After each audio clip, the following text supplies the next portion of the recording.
Vous suivez, cher ami? Donc, tout ce qui concernait les lois sacerdotales. Parce que avant de commencer la deuxième partie, je vous ai expliqué que les lois qui sont dans l'Ancien Testament sont en deux phases. Il y a la phase de la société sociétale que nous devons respecter durant notre vie sur terre. Tout le long de notre vie sur terre, nous devons respecter ces lois-là. Si nous ne respectons pas ces lois, nous allons tomber sous le coup de la justice. Aime ton prochain. Si tu n'aimes pas ton prochain, que tu fais mal à ton prochain, la justice va t'attraper et te condamner. La loi dit, à tel mois de l'année, il n'y a pluie. Quand ça vient, la pluie doit tomber. À tel mois de l'année, il y a la sécheresse. C'est comme ça. Un homme et une femme doivent s'accoupler avant qu'une femme ne tombe enceinte. Ces lois-là restent toujours d'actualité. Quand une femme est tombée enceinte, quand elle veut enfanter, elle doit éprouver des douleurs. C'est une loi inévitable. Ne cherchez pas la femme d'autrui. C'est une loi qu'on doit respecter. Si nous volons et que nous tombons sous le coup de la loi va nous condamner. Voyez-vous, c'est toujours responsable jusqu'aujourd'hui. Tu aimeras ton père et tu respecteras ton père et ta mère et Dieu va t'honorer. Ces lois-là sont toujours d'actualité. Donc, toutes les lois qui concernent notre vivre en société est applicable tant que nous vivons. Mais les lois qui concernent le sacerdoce, toutes ces lois-là doivent être bannies sous la grâce. Ceux maintenant qui sont sous la grâce ne peuvent plus toucher ces lois-là. Et c'est dans ce sens-là que Paul parle ici. Alléluia. Suivez. Quand vous prenez Galates 3 à partir du verset 10, Paul parle ici et dit, car tous ceux qui s'attachent aux œuvres de la loi sont sous la malédiction. Je reprends. Car tous ceux qui s'attachent aux œuvres de la loi sont sous la malédiction, car il est écrit, maudit est quiconque n'observant tout ce qui est prescrit dans le livre de la loi et ne le met pas en pratique. Voyez-vous? Je reprends cette partie. Écoutez très bien, soyez spirituels. Ouvrez grandement vos yeux, vos oreilles spirituelles. Car tous ceux qui s'attachent aux œuvres de la loi. Ici, la loi dont il est question, c'est la loi sacerdotale. Ce n'est pas la loi qui régit notre vivre en société. La loi qui régit notre vivre en société, nous devons nous attacher à ça tout le temps pour pouvoir vivre en communauté. Mais la loi qui concerne le sacerdoce, cette loi-là, c'est ça qui était censé nous purifier, nous donner la vie.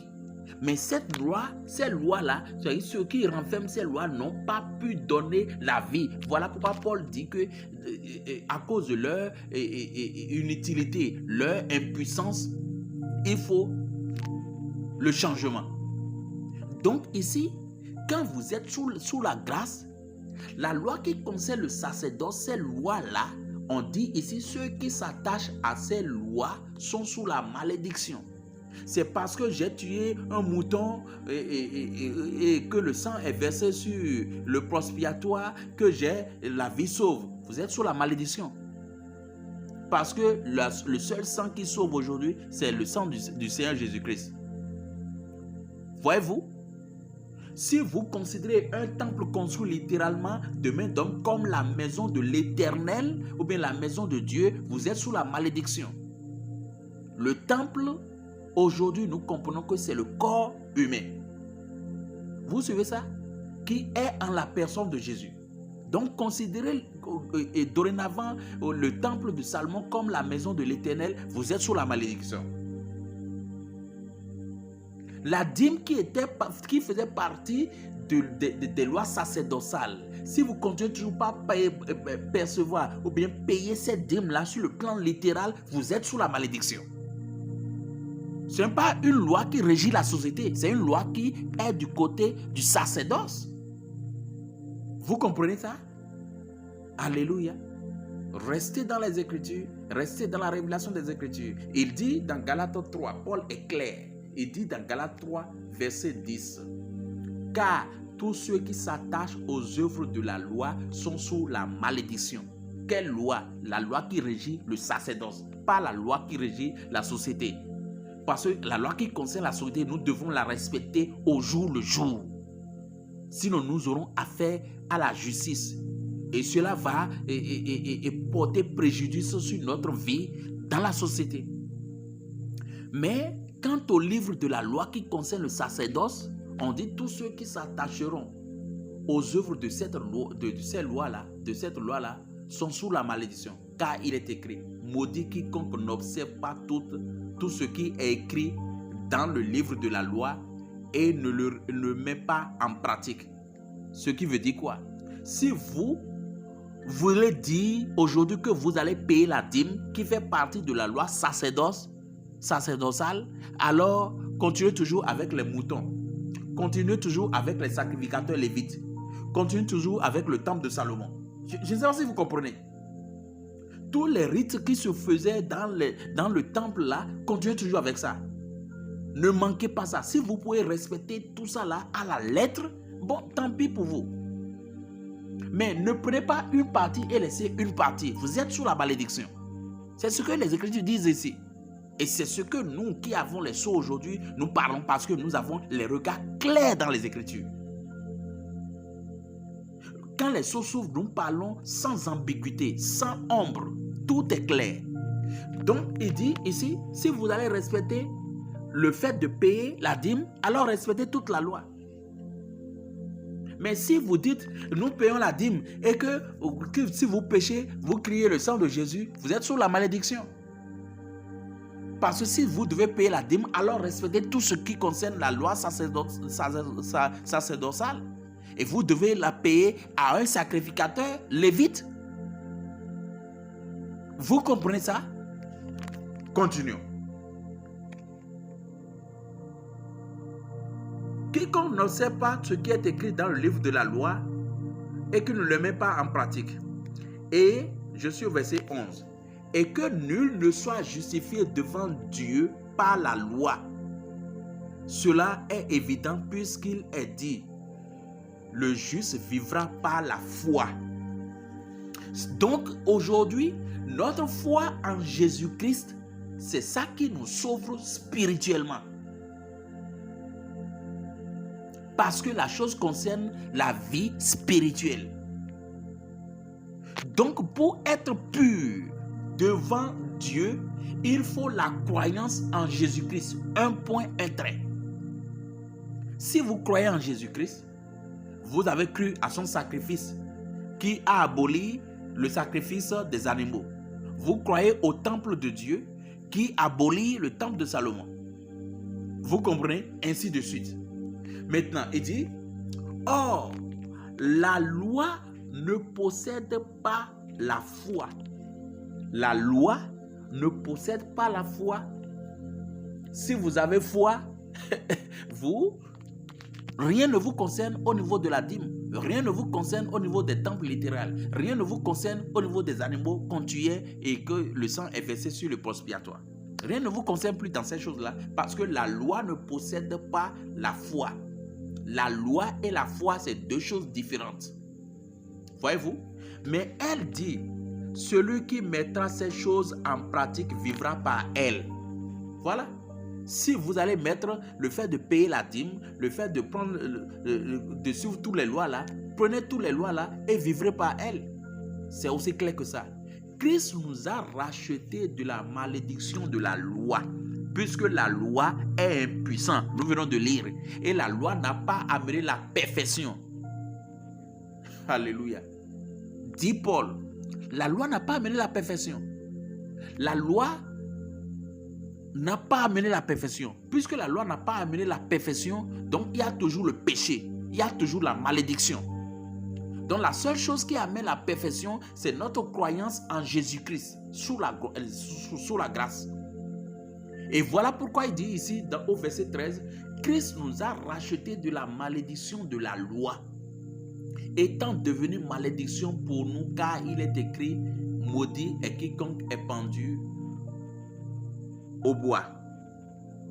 Voyez-vous? Voyez-vous? Maintenant, je vous ai dit tout à l'heure que dans l'Ancien Testament, tout ce qui se passait sur le plan littéral là, se passait était donc, comment dit-on, tout ce qui se passait dans l'Ancien Testament était une ombre. Or, l'ombre conduit vers la réalité. Quand quelqu'un est debout comme ça, vous voyez son ombre sur la terre, vous avez une image de ce que c'est que cette personne. Et pour voir cette personne, il faut regarder l'ombre. Sur l'ombre, là, tu vas voir la réalité. Et de la même manière, la loi qui était régie au niveau du sacerdoce, ces lois-là nous montraient une ombre des choses à venir. Voilà pourquoi j'ai dit que la loi qui concerne la société, elle ne change pas. Mais la loi qui concerne le sacerdoce, étant ombre des choses à venir, d'accord, nous montre maintenant, nous doit vers la réalité. Et nous allons le lire tout à l'heure. Nous allons le lire tout à l'heure. Je voudrais qu'on lise. Nous allons le lire tout à l'heure. Je suis en train de chercher comme ça.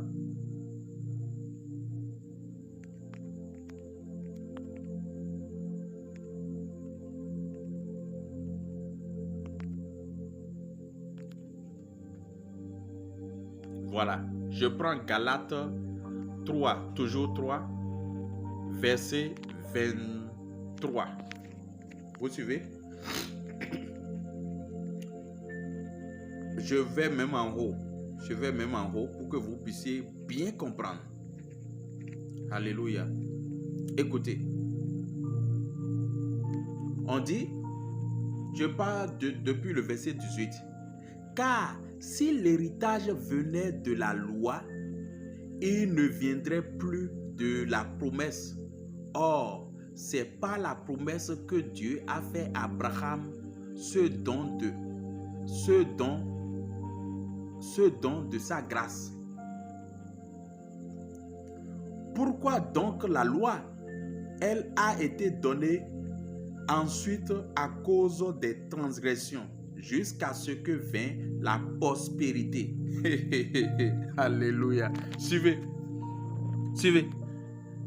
Et quand je parle de la loi ici, permettez-moi, j'ai déjà fait la différence que la loi est en deux phases. Je ne parle pas de la phase sociétale. Je suis en train de parler de la phase sacerdotale. La loi qui concerne le sacerdoce. La loi qui concerne les rites. La loi qui concerne l'adoration. Les lois qui concernent les critères pour s'approcher de Dieu dans l'Ancien Testament. C'est de ces lois-là que je parle. Et c'est de ça que nous parlons ici. Paul parle ici. C'est très important. Écoutez. Il dit, car si l'héritage venait de la loi, il ne viendrait plus de la promesse. Or, c'est par la promesse que Dieu a fait à Abraham ce don de sa grâce. Pourquoi donc la loi? Suivez bien, je suis dans le verset 19. Pourquoi donc la loi? Elle a été donnée ensuite ou bien elle a été donnée suite à cause des transgressions, jusqu'à ce que vint la postérité à qui la promesse avait été faite. La postérité, c'est Jésus. La postérité, c'est Christ. Voyez-vous? Donc la loi a été donnée jusqu'à ce que Christ vienne. La loi, quelle loi? La loi sacerdotale. Parce qu'aujourd'hui, la loi sociétale dit, tu ne tueras point. Mais tu ne vas pas tuer aujourd'hui parce que la grâce est venue. Non, tu continues de respecter cette loi-là. Mais la loi qui concerne le sacerdoce ici, là, c'est elle qui a changé. C'est elle qui a été changée. C'est elle qui a été anéantie au profit de la grâce. C'est ce que les gens n'arrivent pas à faire. Cette distinction-là que les gens n'arrivent pas à faire. Bon, maintenant, regardez. Il dit que la loi selon Galates 3, verset 19, il dit pourquoi la loi? La loi là, sacerdotale, tout ce qui concerne le sacerdoce que vous voyez là, a été donné à cause de la transgression. Et cette loi-là doit rester jusqu'à ce que la postérité vienne. Alléluia. Voilà pourquoi donc la loi, elle a été donnée ensuite à cause des transgressions. Voyez-vous, jusqu'à ce que vienne la postérité à qui la promesse avait été faite. Elle a été promulguée par des anges au moyen d'un médiateur. Or, le médiateur, c'est pas médiateur d'un seul, tandis que Dieu est un seul. La loi est-elle donc contre la promesse? Loin de là. S'il eût été donné une loi qui pût procurer la vie, la justice viendrait réellement de la loi. Mais l'Écriture a tout renfermé sous le péché, afin que ce qui avait été promis fût donné par la foi en Jésus-Christ à ceux qui croient. Vous suivez? Avant que la foi vînt, nous étions enfermés sous la garde de la loi. Alléluia. Alléluia. Quel enseignement, quel développement, bien-aimé. C'est très profond. Amen. Oh là là, c'est très profond. Vous suivez ça? Avant que la foi vienne, la foi, nous l'avons cette fois-là en Jésus-Christ. Donc, avant que Jésus vienne, avant que la postérité vienne, il y avait la loi. Et avant que la foi vienne, on dit, nous étions enfermés sous la garde de la loi. Avant que la foi ne vienne, vous devez payer la dîme. C'est ça l'Ancien Testament. Vous devez aller dans le tabernacle. C'est ça l'Ancien Testament. Vous devez apporter des animaux pour qu'on puisse tuer, recueillir le sang, pour aller asperger sur le prospiatoire. C'est ça l'ancienne loi dans l'Ancien Testament. Nous étions enfermés sous, les enfants de Dieu étaient enfermés sous ce truc. Vous devez avoir les sacrificateurs. Vous devez avoir le souverain sacrificateur. Vous devez avoir les pains de proportion. Vous devez avoir ci, vous devez avoir ça, vous devez avoir vous étiez enfermés sous la loi, cette loi-là. Pas sous la loi qui concerne le vivre en société. Non. Cette loi-là, humainement parlant, vous devez respecter jusqu'à votre mort. Mais la loi qui concerne le sacerdoce, vous étiez enfermés sous cette loi-là. Mais quand la postérité qui est Jésus vint, par la foi, nous dégageons toutes ces choses. Et si nous continuons toujours avec ces choses-là, nous sommes sous la malédiction maintenant parce que la grâce nous a fait sauter de la malédiction. Voyez-vous, il dit, avant que la foi ne vienne, je suis au verset 23, avant que la foi ne vienne, nous étions enfermés sous la garde de la loi en vue de la foi qui devait être révélée. Ainsi, la loi était comme un pédagogue pour nous conduire à Christ afin que nous fussions justifiés par la foi. Amen. Alléluia. Quelle profondeur, quel développement. La foi étant venue, nous ne sommes plus sous ce pédagogue, car vous êtes tous fils de Dieu par la foi en Jésus-Christ. Amen. Vous tous qui avez été baptisés en Jésus-Christ, vous avez revêtu Christ. C'est aussi clair que ça. Vous voyez? Donc, vous allez comprendre pourquoi Paul n'a pas instruit dans la doctrine le fait de payer la dîme. Parce que tout ça fait partie de la loi sacerdotale. Paul n'a pas fait mention. Paul dont nous devons suivre. Paul qui était un modèle. Comme les apôtres étaient un modèle. Donnez-moi une seule écriture dans les écritures où les apôtres ont payé, exigé la dîme à quelqu'un. Pas, vous n'en trouverez pas. Vous n'en trouverez pas, mes amis. Ah, c'est la vérité. J'aime ça. Voilà ce que les sceaux nous amènent sur la terre. Paul disait que les gens prophétisaient en partie, ils croyaient en partie, ils font tout en partie. Mais dès que le parfait viendra, tout ce qui est partiel va disparaître. Voilà pourquoi nous qui avons les sceaux aujourd'hui, nous apportons les Écritures, la révélation des Écritures claires et nettes. Paul n'a pas fait mention de la dîme du tout. Qu'un chrétien paye la dîme là, Paul n'a pas fait mention du tout. Au contraire, tout ce que nous avons lu maintenant, il est allé, il a boycotté la dîme. Amen. Maintenant, sur le plan spirituel, la dîme signifie quoi maintenant? Parce que j'ai donné l'exemple. Le tabernacle était le corps de Jésus. Jésus sur le plan, Jésus ici de l'autre côté. Et la colonne de feu qui descendait sur le tabernacle, là-bas, ici, c'était la colonne qui descendait sur Jésus. Alléluia. Parce qu'il a été dit même dans Malachie, je vais revenir sur, dans Malachie, quand nous prenons Malachie 4, Malachie 4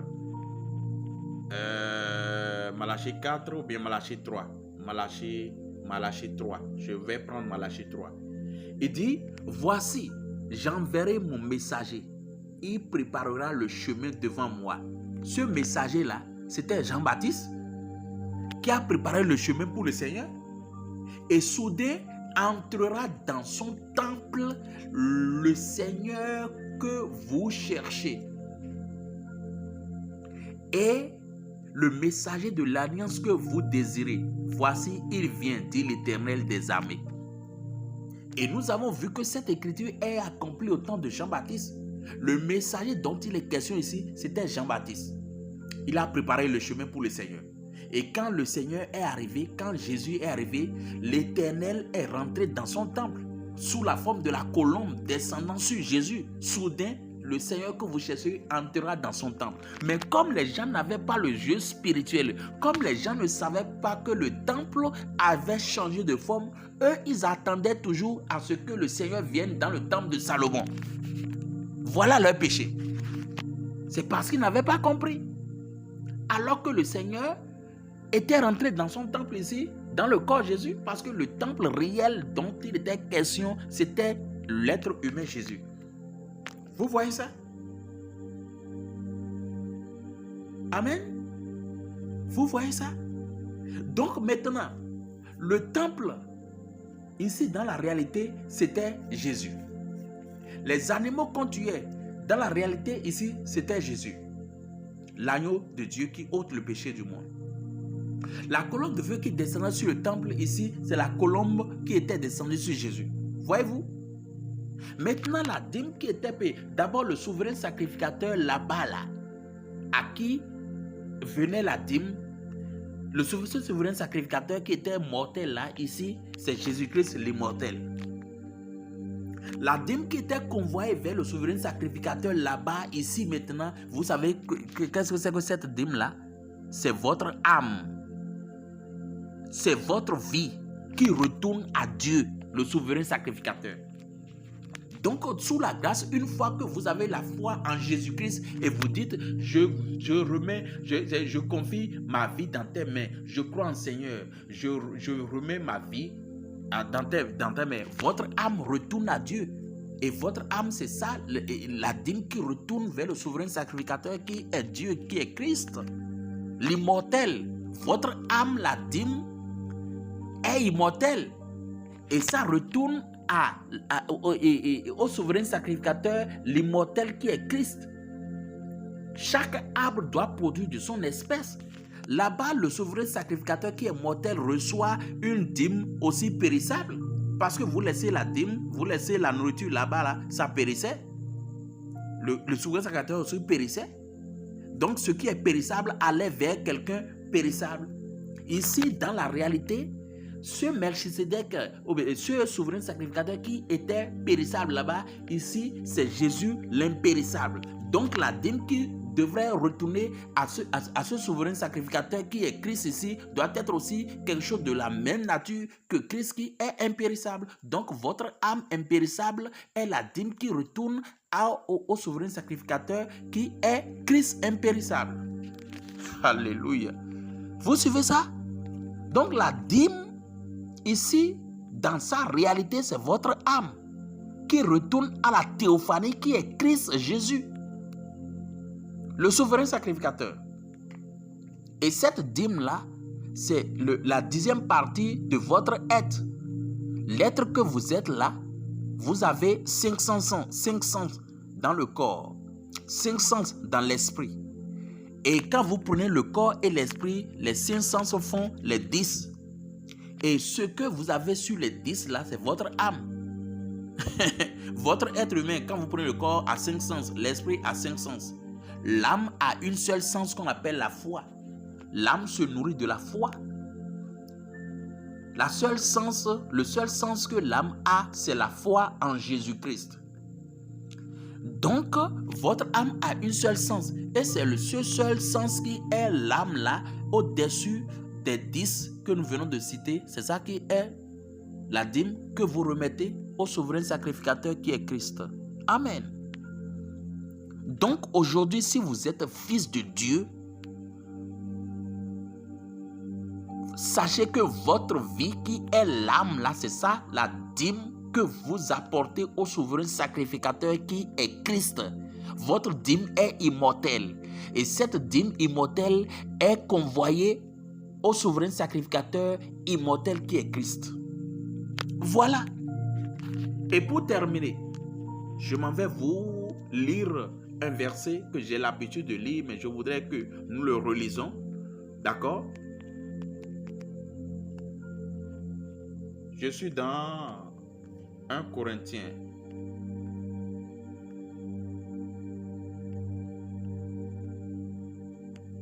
On dit, vous prenez 2 Corinthiens 4, verset 18. Il est résolument dit ici. D'un poids éternel de gloire, parce que nous regardons, quand on dit nous là, ce sont les enfants de Dieu. Nous regardons non point aux choses visibles, mais à celles qui sont invisibles. Car les choses visibles sont passagères et les choses invisibles sont éternelles. Donc nous, fils de Dieu, tous nos regards sont tournés vers l'invisible qui est éternel. Donc quand on parle d'un souverain sacrificateur, nous, enfants de Dieu, sous la grâce, nous avons les regards sur le sacrificateur, le souverain sacrificateur immortel qui est Christ. Quand on parle d'un temple, nous regardons le temple spirituel qui est Jésus. Parce que Jésus n'est pas mort, non? Il est ressuscité, il vit éternellement. Vous voyez? Et quand on parle de la dîme, de la même manière, nous devons convertir vers l'immortalité qui est votre âme. Voilà pourquoi je disais que la loi qui concerne le sacerdoce, là, tout ce qui concerne le sacerdoce, est ombre des choses à venir qui est éternel. Le temple de Dieu est éternel comme Dieu est éternel. Votre dîme, la dîme est éternelle comme Dieu est éternel. Mais dans l'Ancien Testament, les choses sont présentées de manière ombre. Sur le plan physique là-bas. Vous voyez ça? Amen. Donc, si vous êtes enfant de Dieu, véritable enfant de Dieu, croyant en Jésus-Christ, vous ne devez pas payer la dîme. Et le modèle est donné par Paul. Paul n'a jamais instruit dans les Écritures qu'un chrétien paye la dîme. Non, jamais vous n'allez trouver nulle part. Honneur, et nous allons nous arrêter à là pour ce qui concerne la dîme. Christ nous a bénis.